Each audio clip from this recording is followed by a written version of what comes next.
Welcome to Backyard Oasis, a podcast designed by and for older adults living in the beautiful Pioneer Valley of Western Massachusetts and produced in the tech studios at Greenfield Community College in Greenfield, Massachusetts. Backyard Oasis reaches out to older adults who seek knowledge to help them live more thoughtfully, healthily, and happily, who hope to inspire others with their ideas, and who serve their communities in the interest of the greater good.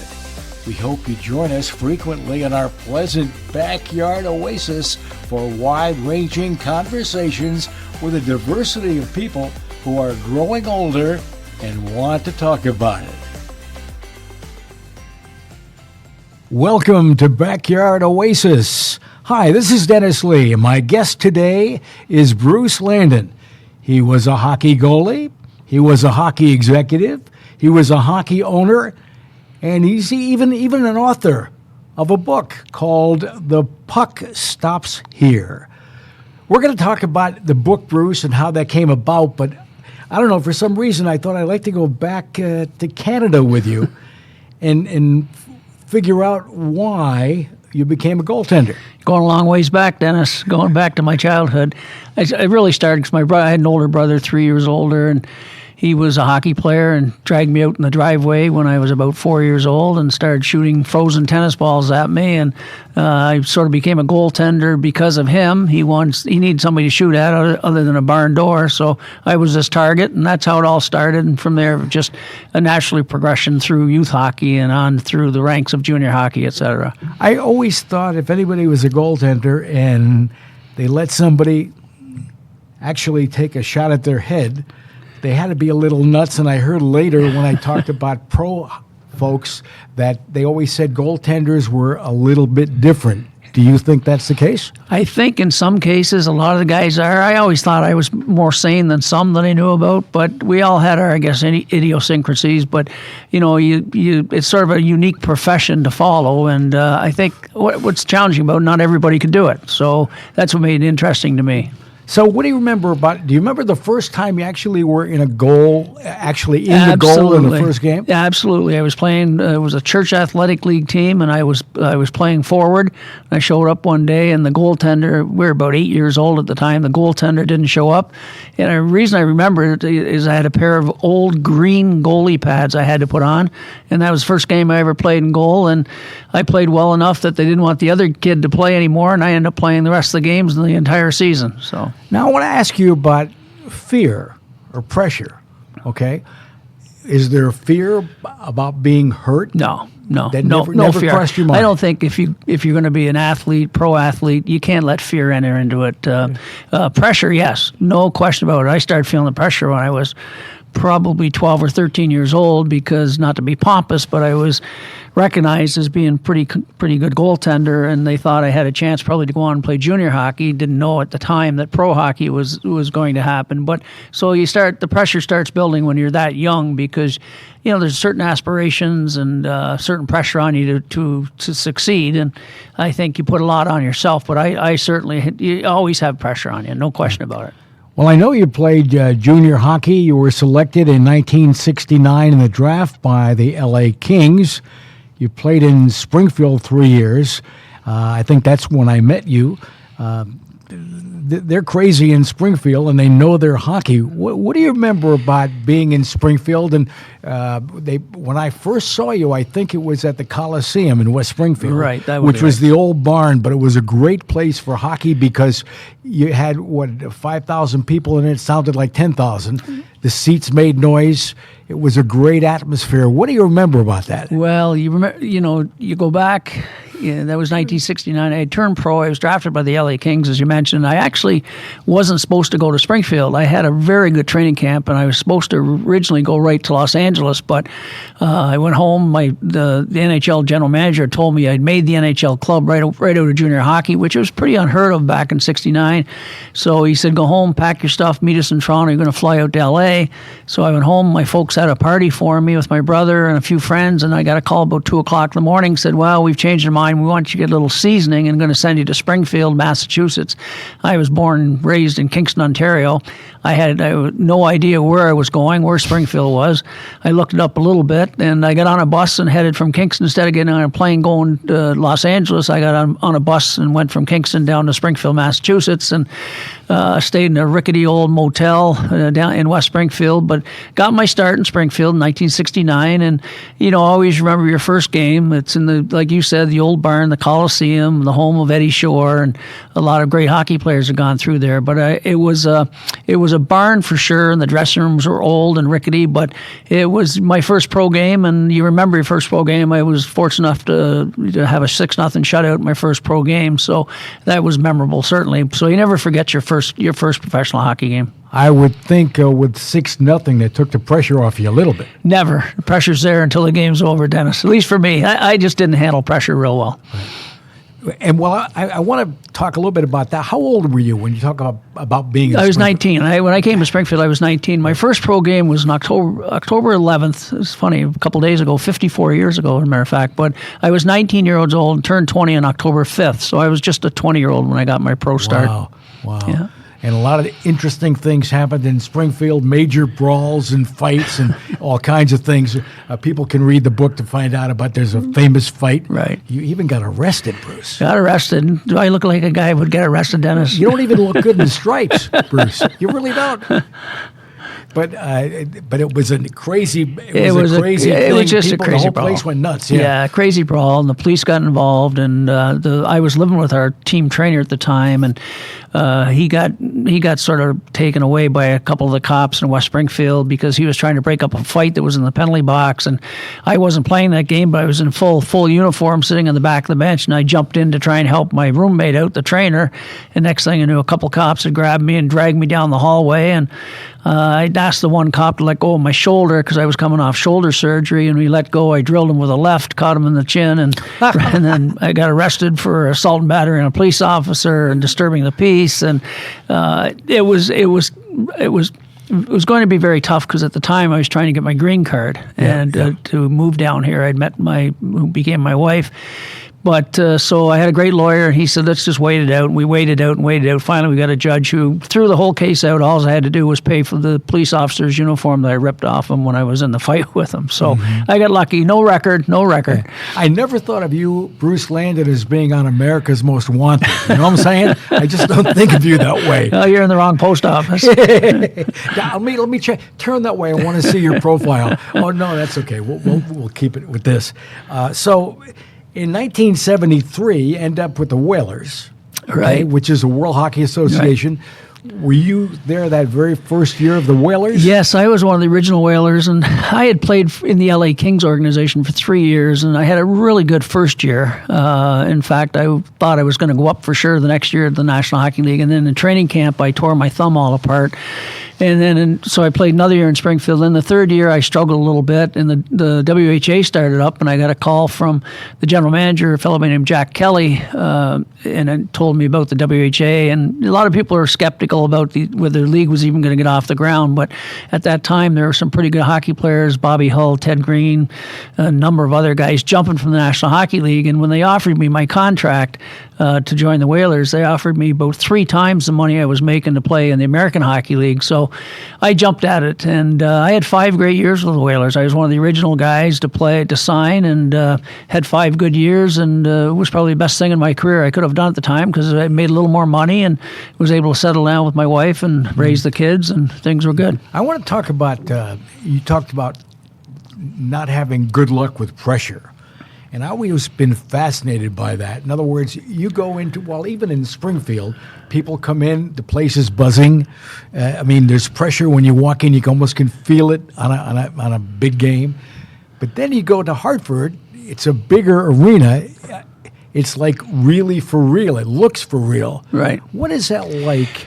And I think I asked you one day over lunch. I'm not sure, but I think I asked you something about pressure, and you said you were afraid sometimes when you were actually waiting to actually go and play the game. Did I get it right? Well, in my situation, a little bit different because I always felt like I was fighting for a job. I never felt comfortable that I was going to be able to stick around, make a full season or a full career out of it. So I always put a lot more pressure on myself than probably I should have. But there's always the pressure of, number one, not letting your teammates down, not letting your coach down, not letting the fans down, and not letting yourself down, and being able to play up your expectations. And I think that's you build the pressure inside. And some athletes they deal with it. They seem to be able to deal with it better than others. And there are some players, both in all kinds of sports, that I know used to throw up before games. The pressure would get to them so much. I never got to that extent, but I used to worry all the time about am I good enough? And I always had that doubt, even though I'd carved out a great junior career and a start of a good pro career. How about, you mentioned your wife, Marcia, who's a really neat lady. I've known her as long as I've known you, I think. But what's that like on a home life? I've always wondered about that. Like, you have a pressurized job. If you have a good day at the rink, okay, maybe it's a little better coming home, but how about when the puck goes through your legs and you have a wife and you have to keep her happy? Well, Marcia never once saw me make a save or never once saw me let a goal in. And that's a very true story. As soon as the puck crossed the red line, she would turn and start talking to the people next to her, and her reaction would be based on what the crowd did. She could tell by the crowd whether they made the save or they scored a goal or whatever. She never once, my whole career that she saw when she attended the games, ever saw me make a save or let a goal in. And it's something we talk about even to this day. But, a lot of athletes say you leave the game at the rink when you go home or at the field or whatever the sport may be. I never found that the case. I took it home with me, and sometimes it was ugly, to be honest with you, especially if you had a bad night, your team had lost, you weren't in the right frame of mind. I just couldn't block it out. I carried it with me too long, actually. Yep. I think that's a big part of the mental part of the game in any sport. Maybe any job is more important than some of the tools, right? Right. I mean, making the save, but where your head is when you go out there and afterwards. Well, it's getting yourself mentally prepared, and then, after that game's over, and if you're playing the next night or two nights later, you're sort of right back into the cycle again and getting ready again. So, right. How about now when you retired from playing, which was what, about 1977? 1977. So now, after being in the spotlight and being a guy that everybody counted on, you had to decide what to do with the rest of your life.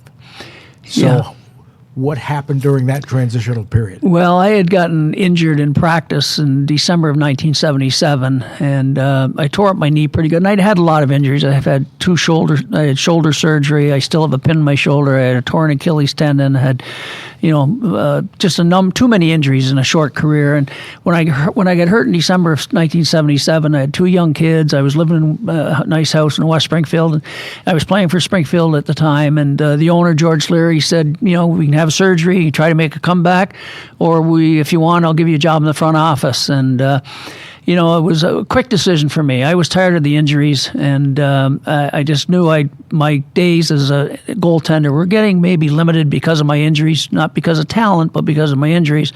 And so I decided to go right into the front office, and he basically gave me a pad of paper and a pencil and said, okay, you're in charge of group sales. And away I went. Yeah. Well, you've always been a good salesman, and before that, I don't know if it was right then, but you sold radio time too. Because we worked together at a station. Yeah, that was after that. That was after I retired in 1979. Yeah. So what was it like, Doug? Was it tough making that transition, or did it happen easily for you? It was, for some reason, I found it easy. When I was a player, I went out and did a lot of players don't like to do public speaking. I used to take every public speaking engagement that the team would give me. I enjoyed going out and speaking to Rotary clubs, youth hockey banquets, you name it. So I wasn't afraid to get in front of people. And so when the job came along to be group sales and then director of marketing and sales, going out and speaking to somebody about advertising or sponsorships or ticket sales, it came easy to me. Mm-hmm. And I enjoyed it, and I was able to get pretty good at it, where it sort of was able to make a niche in my career at it until I got promoted eventually to general manager. Yep. And then what happened when you were moving along? You ended up actually getting a team of people together to buy a franchise, and then you were a boss. Well, then what happened, just backing up a little bit, in 1982, I was named general manager. And then in 1994, the owner, Peter Cooney, decided he wanted to sell the franchise to a group in Worcester, and there was not going to be any hockey in Springfield. And the true story is it was in April of 94, and a TV 22 stuck a microphone in front of me and said, "Bruce, what are you going to do now? Hockey's leaving Springfield." And me and my big mouth and not the money to back it up at the time, I said, "I'm going to see if I can keep hockey alive in Springfield." And my good friend and former and eventually business owner Wayne LaChance was watching it on TV when he saw the interview and called me up the next day. He said, "What's going on?" And I told him. He said, "Well, let's see what we can do." So him and I got together, put an ownership group together, and in 2 weeks we formed an ownership group and renamed the hockey club, and presented our made a presentation to the league, and were awarded a franchise 2 weeks later. So in 2 weeks we were able to raise $1 million and buy a new franchise. So from what you're telling us now, you really hadn't thought this out. Was this really that serendipitous? In other words, you just said it? I just said it. I hadn't even thought about it, other than, it was a little bit selfish because the team was being sold. There's no hockey in Springfield. My whole life had been in hockey and in management, and I had to think of the family and the wife and the kids. And I knew I could do some other things. Was offered a couple other jobs, but I really wanted to stay in hockey. But we didn't have a franchise, so the only way it was going to work is I was able to keep a franchise alive, and we were able to do that, and got the Falcons started in '94, and did very well with it. Mm-hmm. Curious, when you became a management person, you had been dealing with general managers from LA or Right. the Whalers, so you must know some good people and some people you don't like the way that you were treated. Right. So how did that influence your life, the way you dealt with players coming from your background? I think, Dennis, I always, and I hope to this day, I've always tried to treat people the way you want to be treated. And with hockey players, we had some really good players come through Springfield that I sort of knew were going to make it and make some good money in the National Hockey League. And you treat them the same way as you treat the young player on a tryout who's hoping to make a career out of hockey, and you treat them with respect. And I think if you can ask any player that came through Springfield when I was general manager there, I was honest with them. There was no BS. I was honest with them all the time about their situation, and we had went through a lot of NHL affiliation, so I was dealing with a lot of different NHL management people, and some you came to see the way they operated, and you sort of took the good with the bad, and there were some I didn't like the way they operated, and there were some that I have so much respect for, I stay in touch to this day with. Mm-hmm. I always wondered what you learned and what you take with you to a new position. I think that's really, really kind of fascinating. I was thinking about you, and I thought, I never heard anybody say anything bad about you, really negative about you, ever. And then I thought, well, there must be a few hockey referees, Bruce, that have a few comments about you. Yeah, I'm a mild and easygoing guy, but I lose my temper. I used to lose my temper once in a while on the ice, and the first person around to yell at. If you can't yell at your teammates because they can yell back at you. And I had a couple run-ins with officials. Probably the worst one was when I got thrown out of a game when my brother came in from Canada to watch me play, and they called a goal the puck didn't go in the net, and the referee went to check with the goal judge behind me, and I took the net right off its moorings and pinned the referee up against the boards, and he threw me out of the game, so I watched the rest of the game sitting with my brother up in the Bruce, stands. I am shocked. I didn't hear that story. I don't think that one's in the book, Dennis. Oh, my goodness. I am just, ladies and gentlemen, he's just fallen off the pedestal. I've had him on a pedestal for years. Unbelievable. You gotta set the bar a little higher, Dennis. That is a great story. Well, I want to talk about the book, and I'm really fascinated. And one of the reasons that I had you on, not just because I know you and not just because I was involved in watching Springfield hockey or watching you, but the fact that a guy who wasn't a star, I mean, you weren't Bobby Hull, he might write a book, or somebody else, but you all of a sudden had this urge to write a book.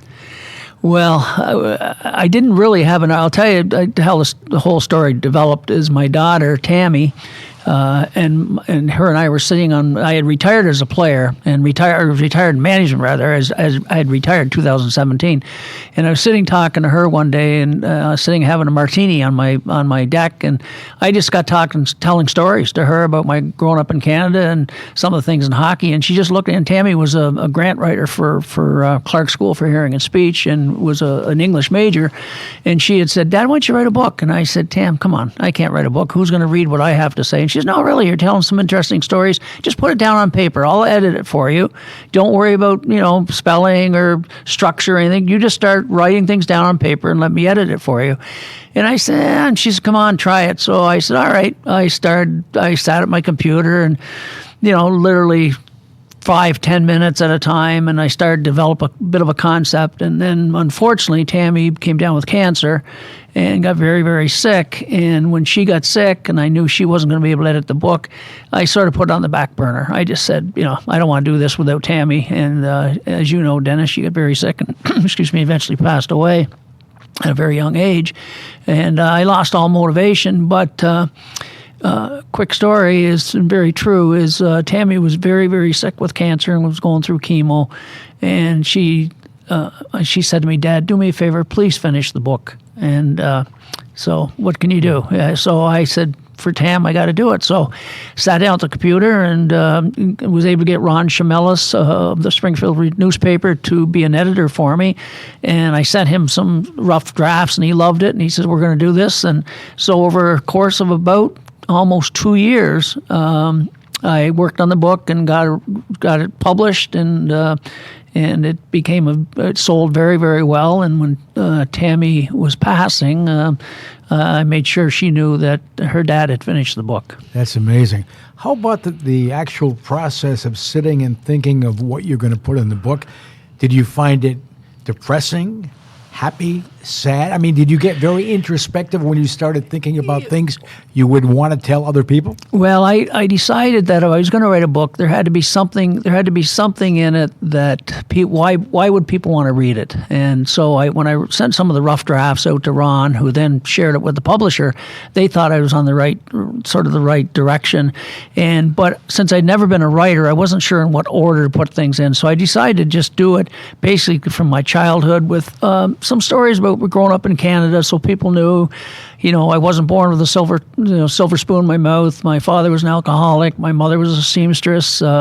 We had a rough childhood growing up. Thank God I had an older brother that kept his eye on me, but things weren't easy at times. And I tell the story in the book, and I get a little raw in the book sometimes about things that people didn't know about me. And I think that's one of the things when the book finally got published and people read it, they were amazed at some of the stories I was able to tell, very true stories about my growing up in Canada and my junior hockey career and my pro career. And I sort of tried to dig down into some of the areas that people didn't know about Bruce Landon. And that's why the book is called The Puck Stops Here, but the subtitle is My Not So Minor League Life. So I didn't want people to think it was a hockey statistical book, that it was more in depth than that. And the book sold very, very well. Yeah, great stuff. That's wonderful. Yeah, I was most surprised about that personal stuff from your early days. I anticipated you would talk about being a goaltender and a little bit about your background growing up, but you got into some really raw stuff. And I read the book in one night, okay? I got it, and I just kept reading it, but that's the one thing I remember putting the book down and thinking, wow, I know Bruce, but I can't believe he put all this stuff in there. And it wasn't pleasant stuff. And I'm very surprised you decided to share all that stuff. Well, it just started coming out of me. I guess when I started, I probably didn't have no intention of doing that, but I wanted to make the book interesting to not just hockey people, because I had to reach a broader audience if it was going to sell. And all the proceeds, as you know, Dennis, all the proceeds of the book go to the TJL Charitable Foundation, which my wife and I started on behalf of Tammy. So all the proceeds from the book went to that. And I purposely stayed away from Amazon. I sold the book at private book signings, the library signings, and did it all myself. And the only reason I did that is because I didn't want to share it with Amazon, because all the proceeds were going to my daughter's foundation. So I want to make sure that we reap the benefits from it.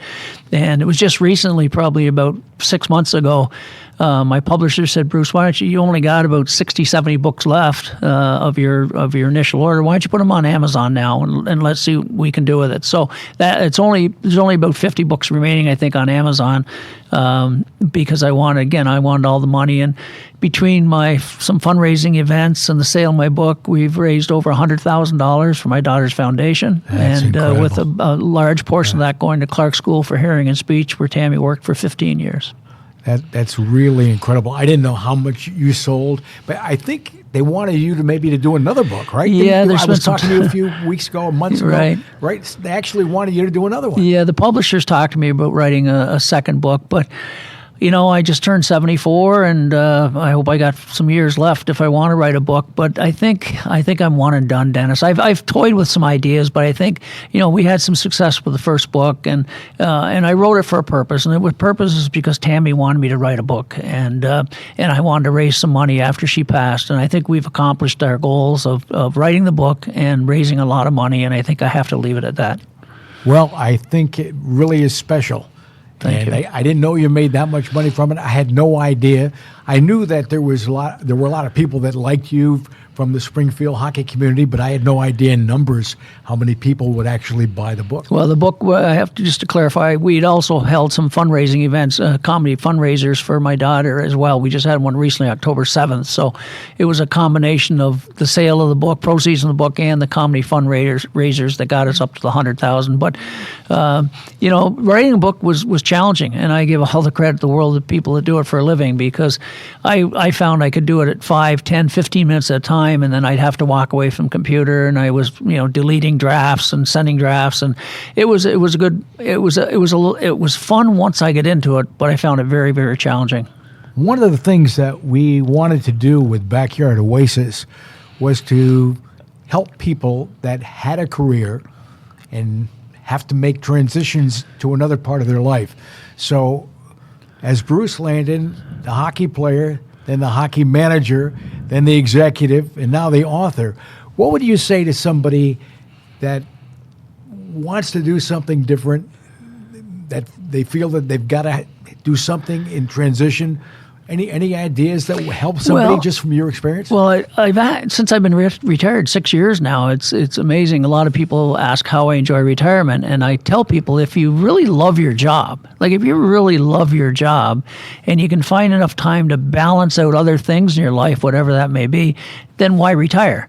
But if you don't like your job and you've had enough of your job and it's time to retire, you have to find something to keep yourself busy and find a passion. And if it's a second career, that's great. If it's writing a book, whatever it may be, but you have to find something that you're passionate about. If once you get to that retirement age, something that motivates you to get up in the morning. And I really think that's key. And I've seen too many friends of mine that have retired, and next thing you know, they're 10 o'clock sitting in Dunkin' Donuts having a coffee, waiting for lunch and wait for their afternoon nap. That's not me. When I retired, I made a promise to my wife: if I put the television on before 4 o'clock in the afternoon, except for a Sunday, then I'm going to go find some work. And it's been 6 years now, and I've never done it. So you have to find things to keep you busy, but find something that you're passionate about. Are you still looking for something to do? I've been looking for some volunteer work, Dennis, to be honest with you. I don't financially. I'm fine. I especially in the winter. My wife and I won't travel anymore. We've done a lot of traveling, but we're not going to travel. So I need to find something this winter, and that's why I did start playing around with the second book, because it's a nice winter project. But if I'm not going to do the book, I'm going to get into some volunteer work 2 or 3 days a week. I'm just trying to decide what it is I want to do. I've been looking at a couple things, and I haven't really made up my mind yet, but I'll find something and I'll stay busy. Mm-hmm. Before we go, I've got to just mention that they named a street after you. It's called Bruce Landon Way. It's right next to the Civic Center. And when I heard that, and I'm dead serious when I say this, I just smiled and I was so happy. I thought, wow, to have a street named after you. In other words, not only did you have a career, but people really felt that you did something. You were here, and I know you were a husband, you were a dad, but to have the greater community say, you really did something with your life, and we're going to memorialize you on a street sign, that made me feel good. Wow.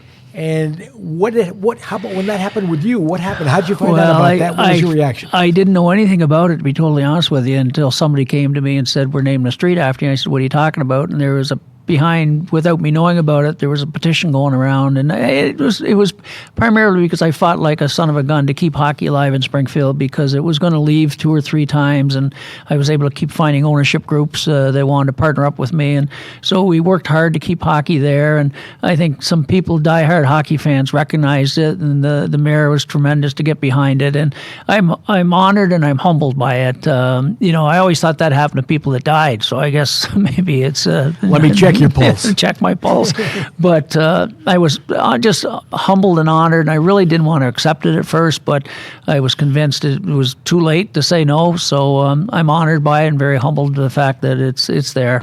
So. I just think that is wonderful. Thank you. I just smile, and every time I think about it, and a couple times I've gone by the sign, and it just I feel good. Well, I got to tell you one quick story. Sure. I got 2 parking tickets on my own street. And I had pulled down the street one day to run into the Mass Mutual Center, and I think it's 10-minute park, and I was in there for 20 minutes, and there was a ticket on my car, and I was stupid enough to do it twice. And somebody said, why didn't you take it over and get it fixed? I said, no, that's not me. It's my own stupidity. I'll pay the fine, which I did. So that is great. That's a great story unto itself. Bruce Landon, it's a pleasure to know you. The book is, give the title again. The Puck Stops Here, My Not So Minor League Life, available on Amazon. All right. If you're a hockey fan, and you don't have to be an incredible hockey fan. No. I mean, you can read it, and the stories are down to earth, and you'll enjoy it. And Bruce Landon, just glad I know you, and thanks so much for joining us for Backyard Oasis. Thanks, Dennis. Pleasure to be with you. This concludes today's podcast. We're always looking for new ideas, so feel free to reach out to Judy Raper, Associate Dean of Community Engagement at Greenfield Community College, at 413-775-1819. If you have an idea you'd love to share. Special thanks to the creators of Backyard Oasis, Denise Schwartz, Chad Fuller, Dennis Lee, and Christine Copeland. Have a great day.